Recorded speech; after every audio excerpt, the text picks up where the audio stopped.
नमस्कार दोस्तों, स्वागत है आपका सरकारी एग्जाम सूत्र में। मैं डीके सर आपका स्वागत करते हैं।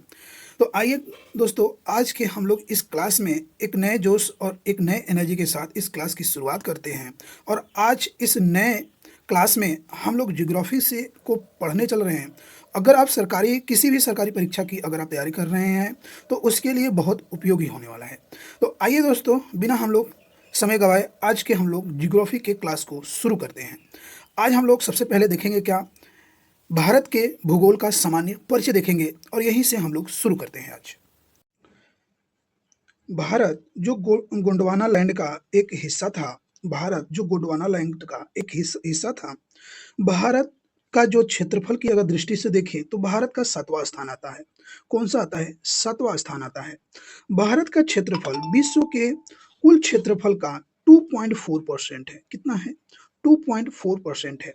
और भारत जनसंख्या विश्व के कुल जनसंख्या का 17.5% रखता है। 17.5% रखता है। और भारत का जो क्षेत्रफल है वो 32,87,263 वर्ग किलोमीटर है।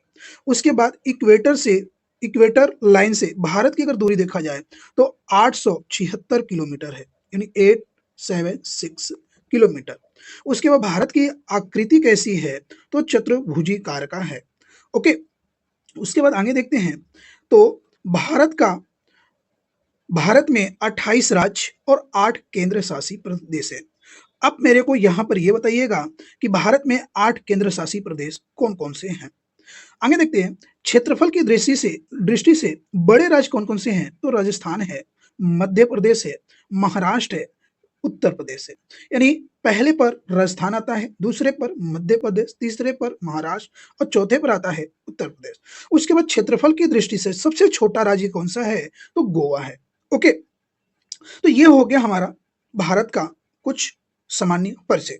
आगे देखते हैं तो मैंने आपको क्या बताया, इस इंडिया के मैप को देखिएगा तो हम अगर उत्तर से लेकर अगर हम दक्षिण तक जाते हैं तो उत्तर से जब हम दक्षिण जाएंगे तो भारत का जो विस्तार है उत्तर से दक्षिण तरफ वो कितना है? 3,214 किलोमीटर। कितना है? 3,214 किलोमीटर उत्तर से लेकर दक्षिण तक। उसके बाद जब हम पूरब से पश्चिम यानी पश्चिम से जब हम पूरब की तरफ चलेंगे तो यहां तक की जो डिस्टेंस पाई जाती है वो पाई जाती है कितना? 2,933 किलोमीटर। कितना है? 2,933 किलोमीटर। तो ये हो गया हमारा क्या, उत्तर से दक्षिण और पूर्व से पश्चिम कितनी हमारी भारत का विस्तार है उसको हम लोग पढ़ ले। आगे देखते हैं, आगे अगर हम बात करें कि अगर हम तटीय सीमा की बात करें, तटीय सीमा कौन से हैं? तो देखो यहां से अगर स्टार्ट करें, ये लाइन इंडिया का मैप है ये, तो ये सभी क्या है? हमारे तटीय सीमाएं हैं। ठीक है, ये सभी पूरी क्या है? हमारी है तटीय सीमाएं हैं। तटीय सीमाएं अगर देखा जाए तो भारत की जो तो तटीय सीमा थी पहले वो 7,516 किलोमीटर थी, लेकिन अब ये कितनी हो गई है? 11,000। ओके, 11,098 किलोमीटर हो गई है। ओके, ये हो गई हमारी कौन सी? तटीय सीमाएं भारत की। उसी में बात करते हैं क्या आगे कि भारत की सबसे लंबी तटीय सीमा किसकी है? तो अंडमान निकोबार का है। भारत की सबसे लंबी सीमाएं किसका है? अंडमान और निको द्वीप समूह का है। इसकी तटीय सीमा सबसे लंबी है। कितनी है? आप कमेंट बॉक्स में बताएं। उसके बाद गुजरात की अगर तटीय सीमा की बात करें तो गुजरात की जो तटीय सीमा है वो कितनी है? वो 2,340 किलोमीटर किसकी पड़ती है? गुजरात की तटीय सीमा। उसके बाद इसी तरह आ जाइए किसका? तमिलनाडु का। तमिलनाडु की अगर बात करेंगे तो तमिलनाडु का जो हमारा तटीय सीमा कितनी है? वो 1,098 है। कितना है? 1,098 किलोमीटर तमिलनाडु की है। ओके, तो ये आपको पहले नंबर किसको बता दिया? अंडमान निकोबार सबसे लंबी तटीय सीमा है, दूसरे पर गुजरात का पड़ेगा, तीसरे पर तमिलनाडु का पड़ेगा। उसके बाद तटीय राज्य कितने हैं? तो अगर हम बात करेंगे कि भारत के तटीय राज्य कितने हैं तो 9 तटीय राज्य आते हैं। 9 तटीय राज्य आते हैं। कौन कौन सा? आइए काउंट करते हैं। गुजरात, कौन कौन से हैं? गुजरात, गुजरात आएगा। गुजरात के बाद यहां देखिए महाराष्ट्र, महाराष्ट्र के बाद देखिए गोवा, गोवा के बाद देखेंगे कर्नाटका, कर्नाटका के बाद हमारा आता है केरल, केरल के बाद आता है तमिलनाडु, आंध्र प्रदेश, आंध्र प्रदेश, उसके बाद ओडिशा यहाँ पर होगा, उड़ीसा, ओडिशा, है ना? ओडिशा के बाद आ जाता है यहाँ पे पश्चिम बंगाल। तो ये हमारे 9 तटीय राज्य हैं, जो तटीय सीमाओं पर स्थित हैं, ये घिरे हैं। तो इनकी टोटल लंबाई कितनी है, आप हमारे कमेंट बॉक्स में ज़रूर बताइए। ओके, आगे देखते हैं कि नॉर्थ अगर देखा जाए, एक मिनट,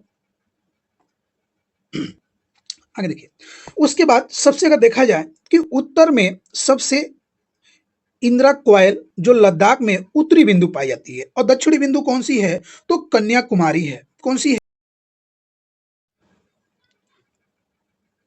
अक्षांशी विस्तार को देखें तो 8 डिग्री 4 सेकेंड से लेकर 37 डिग्री 6 सेकेंड उत्तरी अक्षांश तक इसकी क्या है, ये पूरी विस्तार है।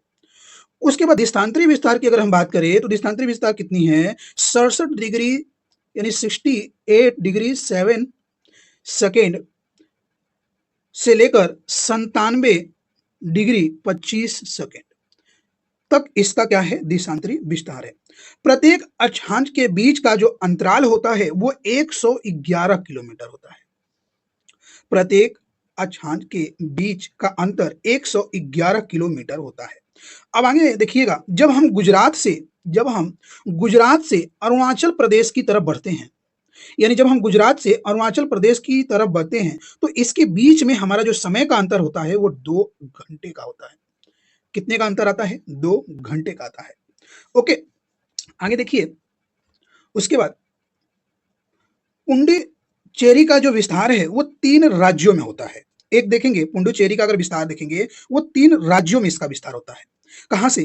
पहले देखिए, ये केरल के तट तक, यानी केरल के जो माहे आता है यहाँ पे, ये यहाँ पर केरल के तट के माहे, उसके बाद आंध्र प्रदेश के मौवन एक गांव है वहां तक, उसके बाद तमिलनाडु के कराईकल तक। ओके, ये क्या है, पुडुचेरी का पूरा 3 राज्यों में इसका विस्तार है पुडुचेरी का। त्रिपुरा जो है वो बंगाल देश से 3 तरफ से घिरा हुआ है। ओके, त्रिपुरा जो है वो बंगाल देश से 3 तरफ से क्या हुआ है, घेरा हुआ है। आगे देखिएगा, भारत एवं श्रीलंका पाक जल संधि के द्वारा, ओके, जो अरब सागर से ये क्या करती है, जोड़ती है। ओके, उसके बाद भारत का जो पड़ोसीय देश कितने हैं, तो भारत का पड़ोसीय देश 7 है। भारत का पड़ोसीय देश कितने हैं, 7 है। और भारत का सबसे बड़ा जिला कौन सा है, कच्छ, भौगोलिक दृष्टि से। और भारत एक प्रायद्वीपीय देश है। भारत एक क्या है, प्रायद्वीपीय देश है। तो चलिए दोस्तों, आज के हम लोग क्लास में इस भारत का भूगोल जो हम लोग पढ़े हैं, एक भारत का भूगोल का एक सामान्य परिचय देखा हम लोग ने।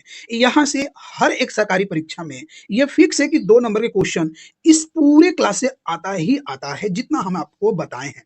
ओके, तो दोस्तों, अगर आपको इस क्लास का पीडीएफ चाहिए तो हमारे टेलीग्राम से जुड़िए, वहां पर आपको पीडीएफ मिल जाएगा। और अगर क्लास आपको पसंद आ रही हो तो वीडियो को लाइक करिएगा, चैनल को सब्सक्राइब करिएगा, और अपने दोस्तों के साथ शेयर करिएगा। ओके दोस्तों, तो चलिए हम लोग एक और नए सेशन में मिलेंगे, एक नए जोश, एक नए उत्साह के साथ। तब तक के लिए धन्यवाद एंड